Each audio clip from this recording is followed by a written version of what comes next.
विद्यानिकेतन अकॅडमीच्या प्लॅटफॉर्मवरती मी अशोक अबोज आपलं सर्वांचं सहर्ष स्वागत करतो। आणि मित्रांनो, आज 8:30 वाजलेत। आज आपल्याला ॲव्हरेजचा दुसरा भाग बघायचा आहे। म्हणजे सरासरी हा जो घटक आहे, हा सरासरी घटक, याच्या अगोदर आपण काही उदाहरणं बघितली, त्यातल्या काही बेसिक कन्सेप्ट्स बघितलेल्या आहेत। आता आपल्याला सराव करायचा आहे आणि आणखी काही कन्सेप्ट्स आहेत, त्या भाग 2 मध्ये बघायच्या आहेत। तर जसं की सरासरी म्हणजे काय सांगितलं होतं, की तुम्हाला सांगितलं होतं की सरासरी आणि मध्यमान एकच आहे। आता मध्यमान याचा जर शब्दशः अर्थ जर आपण घेतला तर मध्य, आणि मध्य म्हणजे काय की मधली संख्या। मधली संख्या पण कधी, ज्या वेळेस क्रमवार संख्या असतात किंवा विशिष्ट फरकाने संख्या असतात, त्यावेळेस ती संख्या मधली संख्या आपण ग्राह्य धरत असतो। म्हणजेच याचा अर्थ असा की 1 2 3 4 5 6 7 अशी जर क्रमवार संख्या असतील, किंवा 2 4 6 8 10 12 अशा विशिष्ट क्रमाने किंवा 5च्या क्रमाने, 5 1 5 5 2 10, 5 1 5 5 2 5 1 5 5 2 10, बघा 5 1 5 5 2 10, 5 3 15, 5 4 20, 5 5 25, 5 6 30। आता याच्यामध्ये क्रमवार संख्या आहेत, इथं सुद्धा क्रमवार आहेत विशिष्ट फरकाने, इथं सुद्धा क्रमवार आहेत विशिष्ट फरकाने। असं जर असेल तर मध्य म्हणजेच काय असते, मध्य म्हणजेच त्याची सरासरी असते। मग काय सांगितलं होतं, सुरुवातीला काय करायचं तुम्हाला, पहिली संख्या शेवटची संख्या उडवायची, पुन्हा उर्वरित संख्या आहेत त्यातल्या शेवटच्या आणि पहिली उडवायची, पुन्हा उर्वरित आहेत त्याची पहिली आणि शेवटची उडवायची। जी संख्या एक सिंगल शिल्लक राहते ती संख्या काय असते, त्या संख्येची, त्या पूर्ण क्रमवारची सरासरी असते। आता हे तुम्हाला प्रूव्ह करून दाखवतो सरासरीच्या आपल्या नियमानुसार। सरासरी काय म्हणते की सरासरी म्हणते सर्व संख्यांची बेरीज भागविले जेवढ्या संख्या आहेत तेवढ्या संख्या। मग आता इथं संख्या किती आहेत रे, 1 2 3 4 5 6 आणि 7 संख्या आहेत। 7 संख्या आहेत म्हणजे भागाकारामध्ये 7 अगोदर लिहून घ्या, आणि त्यानंतर तुम्हाला माहितीये यांची बेरीज करायची। मग 1 आणि 2 3, 3 आणि 3 6, 6 आणि 4 10, 10 आणि 5 15, 15 आणि 6 21, 21 आणि 7 28। आता बघा 28 काय आली आहे, बेरीज। ही 28 बेरीज आहे, ही 28 बेरीज आहे। आणि ह्या काय आहेत, एकूण संख्या आहेत, एकूण संख्या, एकूण संख्या। आता काय करावं लागेल, कॅल्क्युलेशन सिंपल, 7 1 7, 7 चौक 28, 4 आलेला आहे, इथं सुद्धा तेच आलेलं आहे। म्हणजेच काय प्रूव्ह झालं की मधली संख्या म्हणजे काय असते, सरासरी असते। विशिष्ट क्रम जर घेतला आपण, आता इथं 2 2 चा क्रम आहे, 2 2 चा क्रम म्हणजे कसा, इथं 2 चा पाडा दिसतोय, परंतु तरी सुद्धा मधली संख्या काय येणार आहे, सरासरी येणार आहे। मग आता मधली संख्या सरासरी कशी येते बघा, पहिली संख्या कट केली, शेवटची संख्या कट केली, पुन्हा पहिली पुन्हा शेवटची। आता तर 2 संख्या शिल्लक राहिल्या। मग आता 2 जरी शिल्लक राहिल्या तरी काय करायचं, त्या दोघांचीच बेरीज करायची। 6 + 8 भागिले 2, 6 आणि 8 किती येतात, 6 आणि 8 येतात 14, आणि 14 भागिले 2 केलं तर किती येतं, 7। किंवा 6च्या पुढे आणि 8च्या अगोदर जवळची संख्या म्हणजेच काय, 7 संख्या आहे, म्हणजे सरासरी 7 आहे। यांची जर बेरीज केली आणि संख्यांनी जर भागितलं, जेवढ्या संख्या आहेत तेवढ्या, म्हणजे 1 2 3 4 5 आणि 6, इथं संख्या किती होत्या, 7 होत्या, इथं संख्या किती आहेत, 6 आहेत। बघा, जर संख्या सम असतील, म्हणजे समक्रमांकाच्या असतील तर मध्ये 2 संख्या उरतात, आणि जर संख्या विषम क्रमांकाच्या असतील तर मध्ये एकच संख्या उरते आणि तीच त्याची सरासरी असते। इथं बघा, आता इथं किती संख्या आहेत, 2 आणि 2 4, आणि इथं सुद्धा किती आहेत, 6 आहेत। म्हणजे मधल्या 2 संख्यांची बेरीज ही सरासरी असणार आहे। कारण याचं असं आहे की पहिली संख्या आपण कट केली, शेवटची संख्या कट केली, पुन्हा दुसऱ्या क्रमांकाची कट केली, शेवटून दुसऱ्या क्रमांकाची कट केली, त्यानंतर उरल्या 2, 15 आणि 20।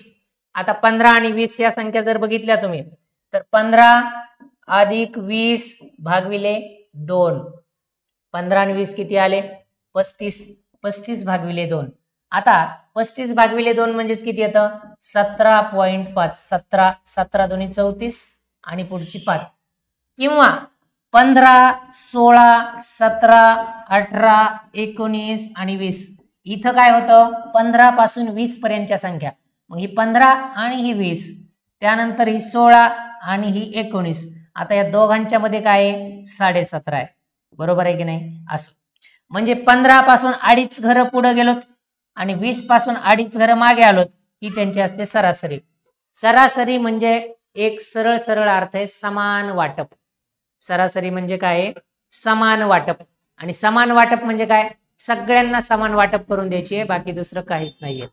आता समान वाटप जर असेल तर त्या समान वाटपामध्ये आपल्याला काय महत्वाचं असतं मित्रांनो? चला, काय महत्वाचं असतं?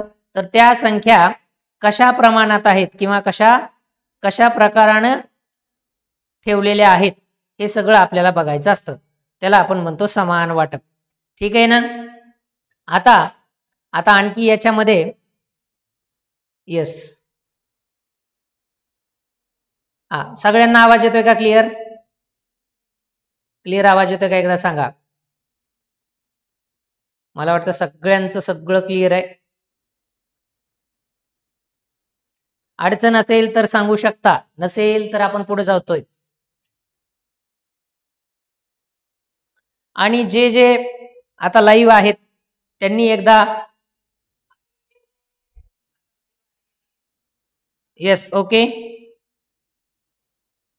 सगळ्यांच्या कमेंट मला दिसतात, मी विजिबल आहे, तुमचं सुद्धा सगळं दिसतंय अगदी क्लिअर. आता मला सांगा, या मधल्या दोन संख्या म्हणजेच काय असतात? सरासरी असतात. तर सरासरीची ही सगळी बेसिक कन्सेप्ट आपल्या काय झाल्या? क्लिअर झाल्या. आता याची उदाहरणं आपल्याला बघायची. मग आता याची उदाहरणं बघत असताना आपल्याला काय काय बघावं लागणार आहे? जसं एका वर्गात 10 विद्यार्थी असून त्यांचे सरासरी वय 20 वर्ष आहे. एक वर्ग आहे, एका वर्गामध्ये 10 विद्यार्थी आहेत, त्यांचं सरासरी वय किती आहे? 20 वर्ष आहे. आणि त्या वर्गामध्ये एक शिक्षक आले. शिक्षक आले म्हणजेच काय झालं? 11 झाले. आणि सरासरी सुद्धा कितीने वाढली? 1 ने वाढली. तर शिक्षकाचं वजन किती किंवा सरासरी वय किती? शिक्षकाचं सरासरी वय किती? अशा पद्धतीचा क्वेश्चन आहे. समजा याचा जर विचार केला तर 10 गुणविले 20 किती येतं? 200 येतं, 200.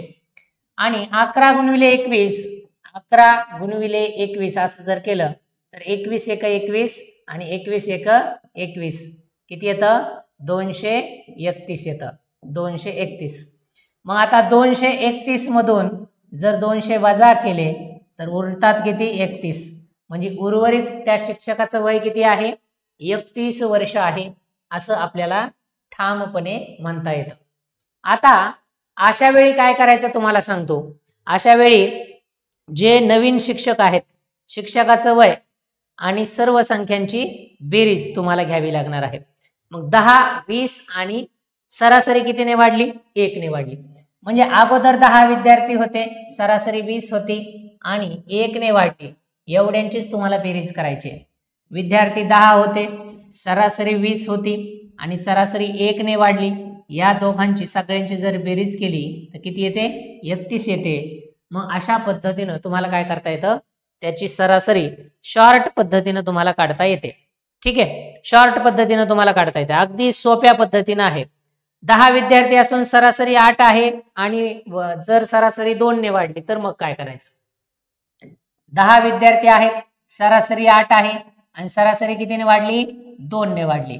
तर अशा वेळेस काय करायचं बघा. तर विद्यार्थी 8 आहे, विद्यार्थी 10 आहेत, सरासरी 8 आहे आणि 2 ने वाढली. तर या सरासरीची 10ची काय करायची? दुप्पट करायची. 20 घ्यायची, 8 जशास तसे घ्यायचे आणि 2 जशास तसे घ्यायचे. तर किती येतं मग? 30 येतं.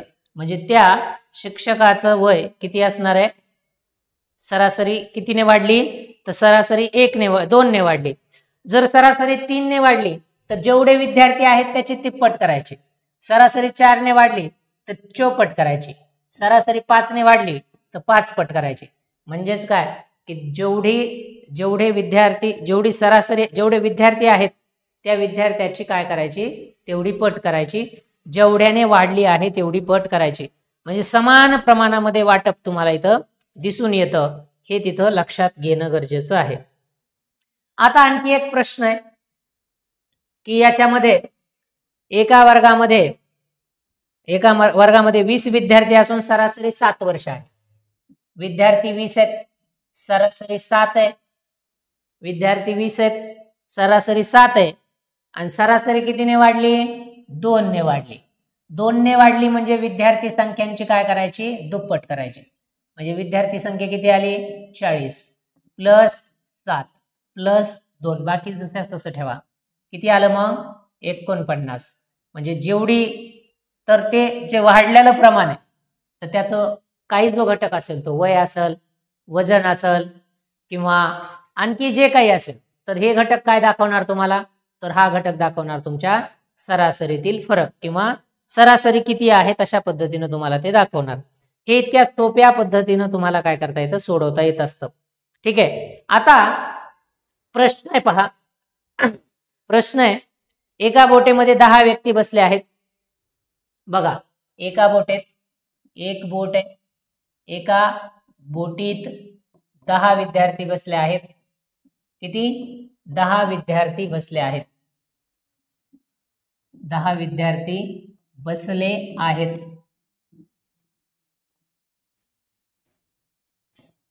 एका बोटेत 10 विद्यार्थी बसले आहेत.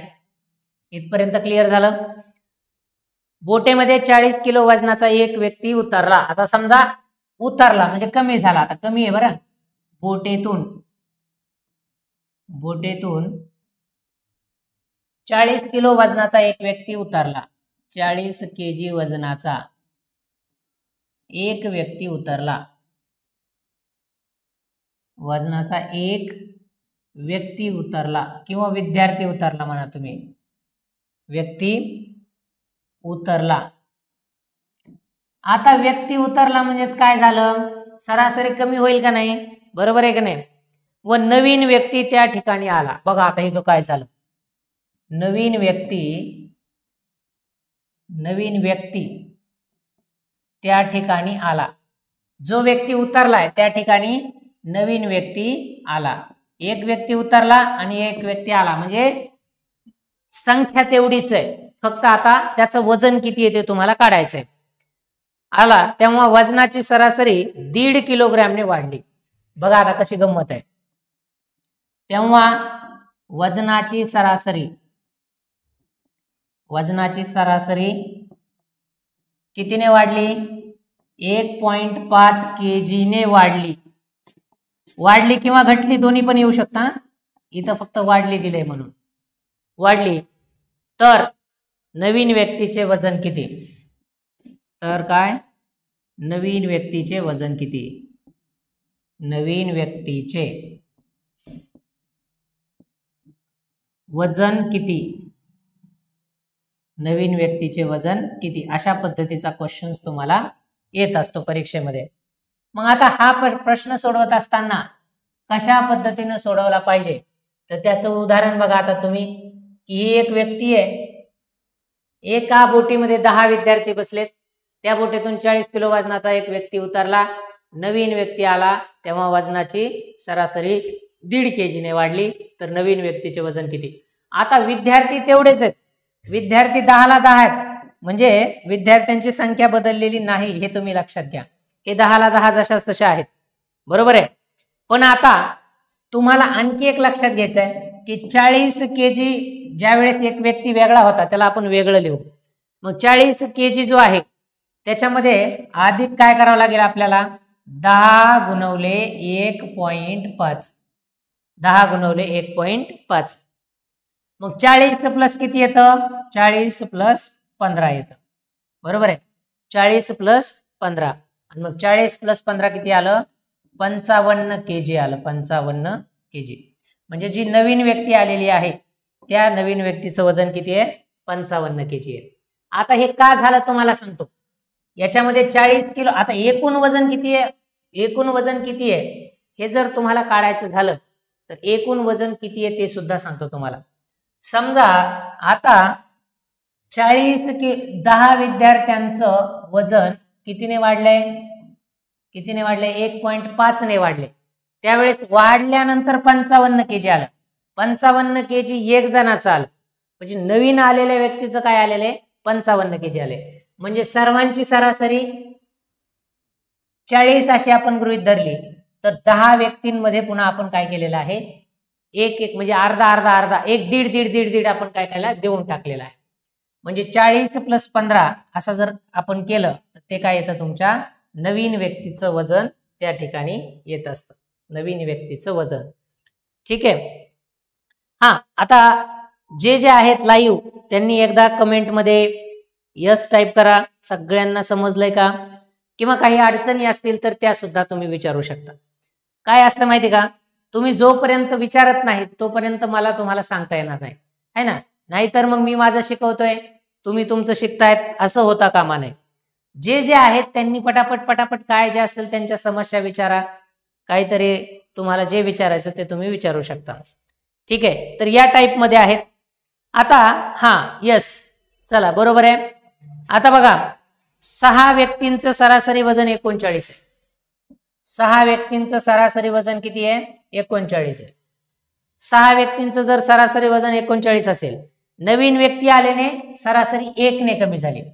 एक नवीन व्यक्ती आला त्याच्यामध्ये बघा. ठीक आहे, एक नवीन व्यक्ती आला म्हणजे व्यक्ती किती झाले? टोटल 7 झाले. आणि 7 व्यक्ती झाल्यामुळं 39 होतं, त्याची सरासरी किती झाली? 38 झाली. मग आता जर सरासरी 38 झाली तर नवीन व्यक्तीचं वजन किती हे तुम्हाला काढायचं आहे. मग 6 आणि 39 या दोघांचा गुणाकार करा. 39 गुणवले 6. ठीक आहे, किती? 39 गुणवले 6. 6 9 36 ला 6चा हातच्या आलेले 3. 3 6 18, 18 आणि 3 21, किती आलं? 216. म्हणजे या दोघांचा गुणाकार किती येतो? 216. आणि 7 गुणिले 38 केलं तर 38 गुणवले 7 केलं. 7 8 56, 56 ला 6चा हातच्या आलेले 5. 7 त्रिक 21, 21 आणि 5 26, किती आलं इथं? 266. किती आलं? 266. मग आता 266 आणि 216 यांच्यातला जर फरक काढला तर किती येतो बघा? 0, 5 आणि 0, म्हणजे किती येतो? 50. या दोघांमधला किती आलेला आहे फरक? 50 आलेला आहे. म्हणजे जी नवीन व्यक्ती आलेली आहे तिचं वजन किती पाहिजे किंवा तिचं सरासरी वय किती पाहिजे? तर तिचं सरासरी वय पाहिजे 50 किलोग्रॅम पाहिजे. ठीक आहे, म्हणजे हे अशा पद्धतीनं तुम्हाला सोडवता येत असतं. एकदम सोपी पद्धत आहे, फक्त तुम्ही व्यवस्थितरित्या त्याला सोडवणं गरजेचं आहे. त्यानंतर बघा, आता बघा 10 व्यक्तींचे सरासरी वय 40 वर्ष आहे. 10 व्यक्तींचं सरासरी वय किती? 40 वर्ष आहे. हे आहेत व्यक्ती. काय त्या? व्यक्ती. हे काय? वय. पण कोणतं वय? सरासरी वय. ठीक आहे, कोणतं वय? सरासरी वय. सरासरी वय बरोबर आहे का? यस. मग आता 10 व्यक्तीचं सरासरी वय 40 वर्ष आहे. नवीन व्यक्ती आल्याने वयाची सरासरी 1 ने कमी झाली. नवीन व्यक्ती आले म्हणजे व्यक्ती किती झाल्या? 11. आणि सरासरी कितीने कमी झाली? 1 ने, म्हणजेच किती झाली? 39 झाली. ठीक आहे, 39 झाली. मग आता 1 ने कमी झाली, व्यक्ती 11 आहेत आणि सरासरी कितीने कमी झाली? 1 ने कमी झाली. म्हणजे आता तुम्हाला काय काढायचंय? या दोघांच्या वयाची काय काढायची आहे? या दोघांच्या, म्हणजे हे जे दोघ आहेत या दोघांची काय करायची तुम्हाला? या दोघांना कॅल्क्युलेट करायचंय. आणि कॅल्क्युलेट केल्यानंतर तुमच्या लक्षात येतं की हे कशा पद्धतीने आपण सोडवलेलं आहे. ठीक आहे, आता काय होणार बघा. आता या ज्या व्यक्ती आहेत ना, या व्यक्ती याच्यातून आपल्याला काय करायचंय? जे सरासरी वय आहे ते नव्या व्यक्तीचं वय जे आहे ते काय करायचं? त्यातून तुम्हाला वजा करायचं. लगेच तुमचं उत्तर येऊन जातं. ठीक आहे, आता जे वय दिले 40, याच्या पूर्वीचा प्रश्न बघा. याच्या पूर्वीचा प्रश्न बघा काय होतं? किती? 50 आलतं बघा. 50 आलतं ना. मग आता हे 50 काय होतं? त्या व्यक्तीचं वय होतं. दोघांमधला फरक होता 50. बरोबर आहे की नाही? म्हणजे तुम्ही काय केलं? 6 आणि 38, 6 आणि 7, एक व्यक्तीचा फरक, आणि 38 म्हणजे 39 आणि 38. ठीक आहे, तर या दोन संख्यांच्या मधला फरक तुम्ही काढलेला होता. आता तसंच करायचंय. आता सुद्धा तसंच करायचंय, वेगळं काहीच करायचं नाहीये. मग 10 आणि 40 या दोघांचा गुणाकार किती येतो? 400 येतो. आणि 11 आणि 39 या दोघांचा गुणाकार किती येतो बघा? 11 आणि 39. 11 9 99, 99 ला नावाचा हातच्या आले 9. 11 त्रिक 33, 33 आणि 3 किती? 33 आणि 9, 31 आणि 9 40 होतील. 2 वाढले 42, किती आले? 429. किती आलेले इथं? 429. 400 आणि 429 याच्यात फरक कितीचा आहे? 29चा आहे. म्हणजे नवीन आलेल्या व्यक्तीचं वजन किती? नवीन आलेल्या व्यक्तीचं वजन आहे 29 किलोग्रॅम, जे काही असेल ते. ठीक आहे. आता याच्यात आणखी एक पुढचा पार्ट आहे बघा, त्याला आपण बघू. जसं आता काय असतं माहिती का, की काही म्हणजे विषय दिलेले असतात किंवा त्या विषयाची सरासरी दिलेली असते. जसं आता एखादी व्यक्ती आहे, त्याला समजा आता इथे एक नाव घेऊ आपण, अक्षय नाव घेऊ. अक्षयला बघा प्रश्न कसा आहे तो. अक्षयला इंग्रजी सोडून इतर 5 विषयात सरासरी 57 गुण आहेत. इंग्रजी सोडून म्हणजे इंग्रजी वगळता, इंग्रजी सोडून इतर विषयात, इतर किती विषयात सांगितलं नाही पण आता बघा, इतर विषयात सरासरी 57 गुण आहेत. सरासरी किती गुण आहेत? 57 गुण आहेत. किती गुण आहेत? 57 गुण आहेत. सरासरी 57 गुण आहेत. आता इतर विषय किती पाहिजेत? मग इतर 5 विषयात आपण समजू. इतर 5 विषयात किती विषयात? 5 विषयात. इंग्रजी सोडून म्हणजे हा इंग्रजी एक विषय आहे. इंग्रजी सोडून इतर विषयात सरासरी 57 गुण आहेत. इंग्रजीमधील गुण मिळवल्यास 6 विषयांची सरासरी 61 होते. इंग्रजी जर प्लस केली तर 6 विषयाची सरासरी किती होती? सरासरी 61 होते. सरासरी 61 होते. आता इथं तुम्हाला गणित कळतं काय आहे. तर इंग्रजीत किती गुण मिळाले असं विचारायचं त्याला. तर काही नाही करायचं, 57 ही सरासरी आहे किती विषयाची? 5 विषयाची. आणि 61 ही सरासरी आहे किती विषयाची? 6 विषयाची. मग 57 गुणविले 5, 57 गुणविले 5, 570च्या निम्मे करावे लागतील. 7 5 35 ला 5चा हातचे आलेले 3, 5 5 25 आणि 3 28. 25 5 5 25 आणि 3 28. किती आलं?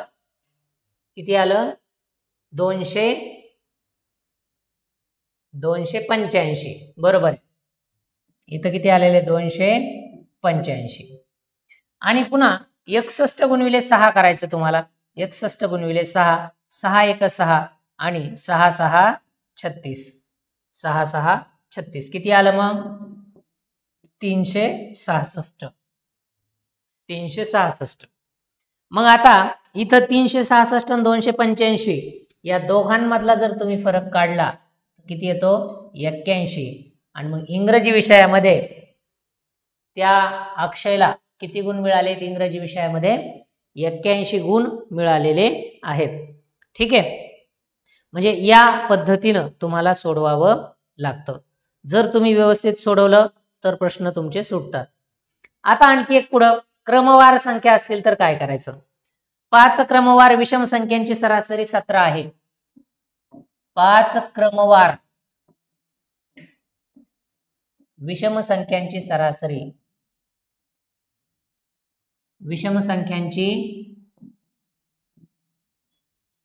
सरासरी किती आहे? बघा इथं खूप भारी प्रश्न असतात. 17 आहे, सरासरी 17. क्रमवार म्हटले, क्रमवार म्हणजे सरासरी 17 म्हणजे मधली संख्या 17. बस एवढंच कळलं की प्रश्न तुमचा लगेच सुटतो. मग आता 5 आहेत म्हणजेच पुढे 2 असतील आणि पाठीमागे 2 असतील. मग 17च्या अगोदरच्या विषम संख्या कोणत्या? तर 15 आहे आणि 13 आहे. बघा 13 इथं 14 सोडून दिली, 15 घेतली, 16 सोडून दिली, 17 घेतली, 18 सोडून द्यायची, 19 घ्यायची आणि 20 सोडून द्यायची आणि 21 घ्यायची. मग त्या 5 सरासरी 5 संख्या कोणत्या आहेत? त्या मग 13 15 17 19 21 या संख्या आहेत.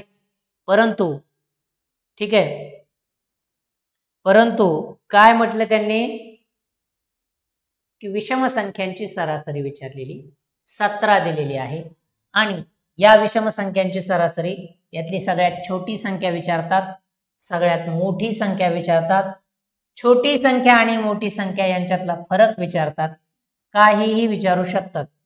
त्यांना जे वाटेल ते विचारू शकतात. त्याला काहीच चॅलेंज नसतं काय विचारावं काय नाही, बरोबर आहे. म्हणजे अशा पद्धतीनं तुम्हाला या प्रश्नांना टॅकल करावं लागतं. जे काही प्रश्न आहेत ते प्रश्न तुम्हाला सोडवत असताना याच पद्धतीनं जाणं आहे किंवा याच पद्धतीनं तुम्हाला जाणं अपेक्षित आहे.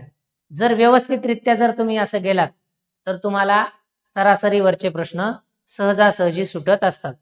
आता विषम संख्येचे 5 क्रमवार विषम संख्यांची इथं जसं दिलंय तसं आता आणखी पुढचा प्रश्न 5 क्रमवार, 5च क्रमवार, 5 क्रमवार आणि विषमच संख्या आहेत. काय आहे? 5 क्रमवार विषम संख्या आहेत. सरासरी आहे 43. सरासरी आहे 43. तर सर्वात मोठी संख्या कोणती? तर लक्षात घ्या मधली संख्या 43 आहे म्हणजे तुम्हाला 44 सोडून द्यायचंय, 45 घ्यायचंय, 46 सोडून द्यायचंय आणि 47 घ्यायचंय. म्हणजेच मोठी संख्या काय असणार आहे? 47. छोटी कोणती असणार आहे? बघा इथं 43 आले म्हणजे 42 सोडून दिलेलं आहे आणि 41 घेतलेलं आहे. 41, 42, 43. इथं 40 सोडून दिलेलं आहे आणि 39 घेतलेलं आहे. म्हणजे छोटी कोणती येणार आहे? 39 येणार आहे. हे अशा पद्धतीनं तुम्हाला काय करावं लागतं? या प्रश्नांना सोडवावं लागतं. हे इतकं सोपं आहे. त्यानंतर आणखी बघा 3 भावांच्या वयाची सरासरी 18 आहे. 3 भाऊ आहेत त्यांच्या वयाची सरासरी 18. 18 म्हणजे मधली संख्या. ठीक आहे. त्यापैकी एकाचे वय 20 वर्ष व दुसऱ्याचे वय 15 वर्ष आहे. आता बघा हे 3 भाऊ आहेत ना, हा पहिला भाऊ, हा दुसरा भाऊ आणि हा तिसरा भाऊ. त्यातल्या पहिल्याचं वय 20 वर्ष आहे, त्यानंतर दुसऱ्याचं वय 15 वर्ष आहे, तिसऱ्याचं वर्ष काढायचं तुम्हाला. मग सगळ्यात सोपं तिघाची सरासरी जेवढी असते ना ती त्या तिघाच्या गुणाकार, तिघा 3 संख्यांचा गुणाकार म्हणजे जो येणारा या 2 संख्याचा गुणाकार असतो त्या तिघांच्या बेरजे इतका असतो. मग 18ची आणि 3चा गुणाकार करा. 18 त्रिक 8 त्रिक 24 ला 4चा हातच्या आलेले 2, 3 1 3 आणि 2 5 54. म्हणजेच काय इथं आलं? 54. म्हणजे या तिघांची बेरीज किती यायला पाहिजे? 54. तुमच्याकडे आली किती? 20 आणि 15 35. या दोघांची मिळून किती आली? 35 आली. 35 वजा 54 किंवा 54 वजा 35 याच्यातून जर 35 वजा केले तर किती येतं? 14तून 5 गेले खाली राहिले 9, हातचा आलेला आहे 1 आणि 19. म्हणजे याची ह्या x ची जागा काय आहे? x ची जागा आहे 19. आणि जर इथं 19 घेतलं तर त्या तिघांची बेरीज किती येते? 54 येते. अशा पद्धतीने तुम्हाला काय करावं लागतं? या प्रश्नाची उत्तरं द्यावी लागतात. चला लाईव्ह कोण कोण आहेत एकदा कमेंट मध्ये लिहा. काय चाललंय? कसे आहात? ठीक आहे. समजतंय का सगळं? किंवा कशा पद्धतीनं उदाहरणं तुम्हाला समजून घेता येतात हे सगळं सांगा. किंवा काही शंका असतील तर त्या तुम्ही विचारत चला. आत्ताच कोणतरी जॉईन झालेलं आहे. जे जॉईन झालेत त्यांनी एकदा थम्सअप करा, लाईक करा आणि अजून एक काहीतरी विचारत चला. तुम्ही तुमच्या शंका विचारल्याशिवाय मला तुमच्या शंकाचं समाधान करता येणार नाही. त्यासाठी काही ना काहीतरी विचारत चला. ठीक आहे. म्हणजे मला तुम्हाला बोलता येतं. ठीक आहे. आता बघा कोण कोण आहेत त्यांनी विचारत चला. बिनधास्त विचारा, काही प्रॉब्लेम नाही. तुमच्या प्रत्येक कमेंटचं किंवा तुमच्या प्रत्येक प्रश्नाचं उत्तर आपण द्यायला तयार आहोत. इथं फक्त तुम्ही विचारणं गरजेचं आहे. तुम्ही विचारून तर बघा. कसेही प्रश्न विचारा, कोणत्याही याचे विचारा. सरासरीचे असतील, इतर विषयाचे असतील, इतर घटकाचे असतील किंवा मागच्या काही गतवर्षीच्या प्रश्नपत्रिकेतले असतील, हे सगळे प्रश्न विचारा. किंवा आणखी तुमचे कुठले कुठले विषय कसे कसे आहेत, कुठला स्ट्रॉंग आहे, कुठला वीक आहे, याच्यावरही आपण चर्चा करणं गरजेचं आहे. जेणेकरून आपल्याला पुढे येणाऱ्या परीक्षेमध्ये चांगल्या पद्धतीचं नियोजन आपल्याला करावं लागणार आहे. आणि आपण जर तसं नियोजन केलं तर आपण बरोबर सक्सेस होणार आहात. ठीक आहे. आता याच्या अगोदर किती 18 होतं का? आता बघा 3 भावांच्या वयाची सरासरी 20 आहे. 3 भाऊ आहेत आणि 3 भावांच्या वयाची सरासरी किती आहे? 3 भावांच्या वयाची सरासरी 20 आहे. प्रश्न कसा येतो बघा. तर त्यापैकी एकाचे 10 आणि दुसऱ्याचं 20 आहे. यापैकी एकाचं 10 वय, दुसऱ्याचं 20 आहे आणि तिसऱ्याचं माहित नाही, म्हणजे त्याने काढायचंय. मग हे किती येतं? 20 त्रिक 60 येतं. मग 60 आलं. मग हे दोघांची बेरीज किती आली? 30 आली. आपल्याला बेरीज किती पाहिजे? 60 पाहिजे. मग या x च्या जागेवर काय लिहावं लागेल? 30 लिहावं लागेल. म्हणजे एक्सच्या जागेवर, म्हणजे तिसरा जो भाऊ आहे त्या तिसऱ्या भावाचं वय किती आहे, वजन किती आहे, तर त्याचं जे काही असेल, वजन असेल, वय असेल, सरासरी असेल, तर ती तुम्हाला इथं काय करता येते, काढता येते. आणि मग इथं ती 30 दिसते तुम्हाला. समजा इथं सांगितलं की 4 भावांचं सरासरी वय, 4 भावांचं सरासरी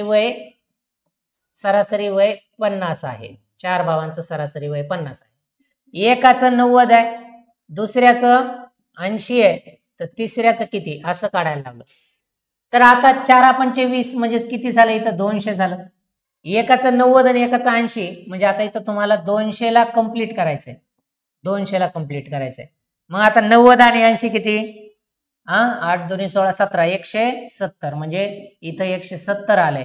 तिसऱ्या भावाचं किती घ्यावं लागेल, 30 घ्यावं लागेल. म्हणजे यांची बेरीज आपल्याला किती घ्यावं लागणार आहे, 200 घ्यावा लागणार आहे. इतक्या सोप्या पद्धतीनं तुम्हाला हे सोडवता येत असतं. ठीक आहे, क्लिअर आहे की नाही? आणि याच पद्धतीने सोडवायचा प्रयत्न करायचा, याच पद्धतीने सोडवायचा प्रयत्न करायचा. म्हणजे काय होतं, तुमचे प्रश्न कोणतेही चुकत नाहीत किंवा चुकायचा काहीही संबंध येत नाही. ठीक आहे, आता पुढे बघा, अजून बघा, 5 संख्यांची सरासरी 27 आहे.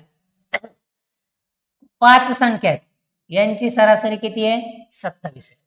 म्हणजे यांची बेरीज किती असेल रे, यांची बेरीज किती असेल, 27 गुणिले 5 असे असेल की नाही बेरीज. 5 7 35 ला 5चा हातच्या आलेले 3, 5 2 10 आणि 3 13, म्हणजे यांची बेरीज किती असणार आहे, 135 असणार आहे. कारण सरासरी 27 आहे, 27 ही मधली संख्या असते आणि मधली संख्या 27 असल्यामुळं यांची बेरीज किती असणार आहे, 135 असणार आहे. मग आता ही 135 आहे. ठीक आहे, त्यानंतर बघा, त्यापैकी तीन संख्यांची सरासरी 28 आहे. आता ह्या ज्या 3 आहेत, 5 पैकी 3 संख्या आहेत ना, यांची सरासरी किती आहे, 28 आहे. बघा 3 आहेत, 3 ची सरासरी किती आहे, 28 आहे. तर उर्वरित 2 ची किती, असं विचारलंय. 8 त्रिक 24 ला 4चा हातच्या आलेले 2, त्यानंतर 3 2 6 आणि 2 8, 84. म्हणजे या 3 ची सरासरी किती, 28 आहे, म्हणजेच किती आहे, 84 आहे. आणि उरलेल्या ज्या 2 आहेत त्यांची सरासरी तुम्हाला काढायची. मग बघा आता 135 आणि 84 या दोघांची जर आपण कॅल्क्युलेट केलं तर वजाबाकी किती येते, 51 येते. आता 51 ही काय आहे, दोघांची बेरीज आलेली आहे, सरासरी नाही. आणि मग 51 जर ही दोघांची बेरीज आहे, 51 भागिले 2 किती येतं, मग 25.5 ही काय झालेली आहे, त्या दोघांची सरासरी आलेली आहे. म्हणजे 5 जणांची मिळून सरासरी 27, तिघांची सरासरी 28 आणि दोघांची सरासरी 25.5. अशा पद्धतीचे प्रश्न, अशा पद्धतीचे तुम्हाला येत असतात. ठीक आहे, आणि हेच प्रश्न तुम्हाला सोडवावे लागत असतात क्लिअरली एकदम. त्यानंतर बघा, आता 8 संख्यांची सरासरी 21 आहे. 8 संख्यांची सरासरी 21 आहे, म्हणजे बेरीज किती येईल रे, 21 गुणिले 8, 8 1 8 आणि 8 2 16, बेरीज किती येईल, 168. बेरीज किती येईल, 168. ठीक आहे, त्यानंतर याच्यामध्ये काय विचारलं आणखी, की 8 संख्यांची सरासरी 21 आहे, प्रत्येक संख्येला 5 ने गुणले तर तयार होणाऱ्या नवीन संख्येची सरासरी किती. बघा आता प्रत्येक संख्येला काय केलं, 5 ने गुणलं, म्हणजेच तुम्हाला फक्त सरासरीला 5 ने गुणायचे, संपलं. मग 5 ने गुणा, 21 गुणविले 5, जी काही सरासरी आहे ना त्याला तुम्ही काय करायचं, 5 ने गुणवायचं, नवीन सरासरी येऊन जाते. म्हणजे 8 संख्या असू द्या, 10 संख्या असू द्या, त्याची सरासरी किती, जेवढी काही सरासरी आहे त्याच्यामध्ये जर प्रत्येक ठिकाणी प्रत्येकाला म्हणलं की 5 ने गुणलं तर प्रत्येकाला काय करायचं आहे, 5 ने गुणायचं आहे, सरासरी येते. 5 प्लस केले म्हणलं तर 5 प्लसच करायचे, 5 मायनस केले म्हटलं तर 5 तुम्हाला काय करायचे, मायनस करायचे, जे काही असेल ते. म्हणजे जर गुणलं म्हणलं तर एकूण सरासरीला गुणा, भागिले म्हटलं तर एकूण सरासरीला भागा, प्लस म्हणलं तर एकूण सरासरीला प्लस करा, मायनस म्हटलं तर एकूण सरासरीतून मायनस करा. हे असंच आहे, हे इतक्या सोप्या पद्धतीने तुम्हाला ते देत असतात. ठीक आहे. 9 संख्यांची सरासरी, समजा उदाहरण घेतलं, 9 संख्यांची सरासरी 11 आहे. 9 संख्यांची सरासरी 11 आहे आणि 9 संख्यांची सरासरी 11 आहे. तर प्रत्येक संख्येला 2 ने गुणलं. कितीने गुणलं? 2 ने गुणलं. तर नवीन येणारी सरासरी किती असेल? तर 11लाच 2 ने गुणायचं डायरेक्ट. जी सरासरी आहे ना, सरासरी ना जी, या सरासरीलाच गुणायचं. मग सरासरीला 2 ने गुणलं किती येतं? 22. म्हणजे नवीन सरासरी किती असणार तुमची? 22 असणार. हे तुम्हाला इथं समजतं. ठीक आहे. एकदम सोपं आहे, याच्यात काहीही अवघड तुम्हाला वाटण्यासारखं नाही. ठीक आहे. त्यानंतर बघा पुढं, 3 विषम संख्यांची बेरीज 63 आहे. 3 विषम संख्या आहेत. 3 विषम संख्या आहेत, त्यांची बेरीज किती आहे? 63 आहे. 3 संख्यांची बेरीज त्यांनी 63 दिली. तर पहिली संख्या कोणती असं तुम्हाला त्यांनी विचारलेलं आहे. आता ही बेरीज 63 आहे. आता 63ला जर तुम्ही 3 ने भागलं तर 3 दोन्ही 6 आणि 3 एक 3, ही काय येते? 21 संख्या येते. आता 21 ही जरी तुम्हाला वाटत असली, 21 त्रिक किती आहे? 21 त्रिक 63 आहे. तरी सुद्धा आता तुम्हाला 3 संख्या काढायच्यात. 3 विषम संख्यांची बेरीज म्हटले म्हणजे ही 21 एखाद्या वेळेस 21 ही काय आहे तुमची सगळ्यात मोठी संख्या आहे. 21 मायनस जर 2 केलं तर काय येतं? 19. म्हणजे 19, 21 आणि याच्या अगोदरची संख्या कोणती आहे? मग 19च्या अगोदरची 17. या तिघांची बेरीज जर केली तर किती येणार आहे? बघा, या तिघांची बेरीज, किंवा या तिघांची बेरीज म्हणण्यापेक्षा पहिली संख्या 19 आली. ठीक आहे. दुसरी संख्या 21 आली आणि तिसरी संख्या काय येणार? 23 येणार. कारण 21 काय आली तुमची? सरासरी आली. ठीक आहे. ही 21 तुमची सरासरी आली आणि सरासरी आल्यामुळे पहिली संख्या 19 आली आणि दुसरी संख्या त्यानंतरची काय? 23 आली. 23 आणि 19 या तिघांची 19, 21 आणि 23 या तिघांची जर बेरीज केली तर किती येते? 63 येते. हे इतकं सोपं आहे किंवा याच पद्धतीनं तुम्हाला पुढे जाणं आहे. ठीक आहे. त्यानंतर 3 विषम संख्यांची बेरीज 99. बघा, 3 विषम संख्यांची बेरीज, 3 विषम संख्या त्यांची बेरीज 99 आहे. मग काय करणार? 3 ने भागा. 3 त्रिक 9, 3 त्रिक 9 म्हणजे 33 ही काय झाली? सरासरी आली. याच्या अगोदरची संख्या 2 ने वजा असेल 31 आणि याच्या पुढची 35. मग आता ह्या तिघांची जर बेरीज केली तर किती येते? 99 येते. हे फक्त ना तुम्हाला समजून घेता येतं किंवा समजून घेणं गरजेचं आहे.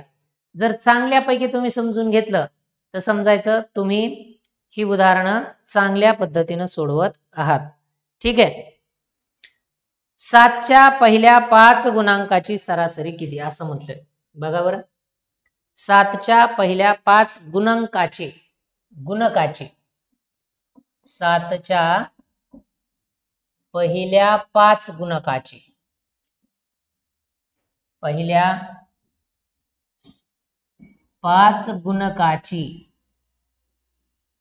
सरासरी किती असा प्रश्न आहे. सरासरी किती? 7च्या पहिल्या 5 गुणकाची सरासरी किती असा प्रश्न आहे. बघा, याचा अर्थ अगोदर समजून घ्या.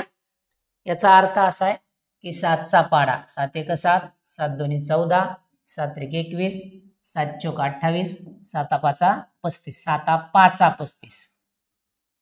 म्हणजे 7चे पहिले हे 5 गुणक आहेत आणि या गुणकाची सरासरी तुम्हाला काढायची आहे.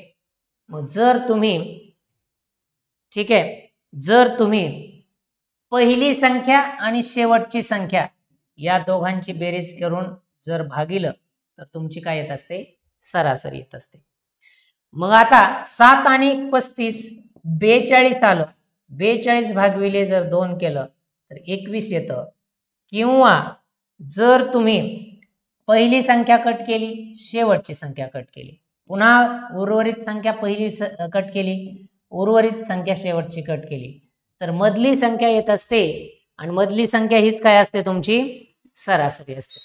म्हणजे एक तुम्ही लक्षात घेतलंय की सरासरीला एक तर तुम्ही मध्यमान म्हणता, मधली संख्या म्हणता. 5 गुणक म्हटलं की 5 पुढं, 5 घरं पुढं, समान पद्धतीनं 5 घरं पुढं, म्हणजेच काय, त्याच्या 5 गुणकाची सरासरी.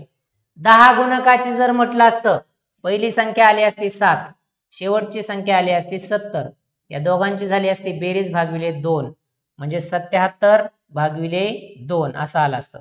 मग बेत्रिक 6 उरला 1 पॉइंट, बेत्रिक 6 बेआटी 16, बेआटी 16 1 उरला पॉइंट दिला, बेपंचे 10, 38.5 अशी समथिंग आली असती.